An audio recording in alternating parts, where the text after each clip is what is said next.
yung victory ni Jesus over Satan ay nangyari talaga doon sa cross.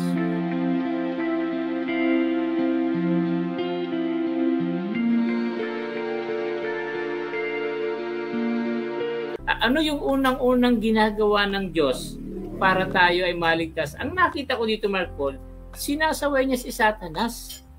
Sabi dito sa verse 2, the Lord said to Satan, the Lord rebuke you, Satan. The Lord who has chosen Jerusalem rebuke you. Is not this man a burning stick snatched from the fire? So, kailan ni-rebuke ng Panginoong Diyos si Satanas?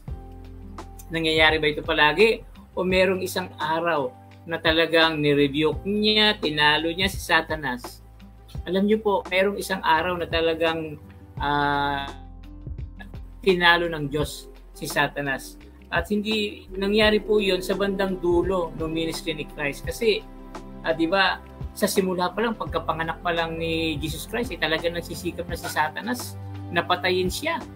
Di ba, sinabihan nga, ginamit nga ni Satanas si Herod para sabihin sa, sa tatlong, yung three magi, yung three kings na pumunta doon sa kanya para hanapin yung baby. Bumalik kayo dito para sumamba rin ako, pero ang talagang target ni Herod, papatayin niya si Jesus. Kaya nga dumating yung angel kay Joseph, pumunta kayo sa sa Egypt para maligtas kayo kay Herod. At buong buhay ni Jesus Christ talagang tinutukso siya ni Satanas. Hanggang doon nga sa sa Garden of Gethsemane, tinutukso siya ni Satanas. Nagsisikap na magkasala siya. Pero yung victory ni Jesus over Satan ay nangyari talaga doon sa cross.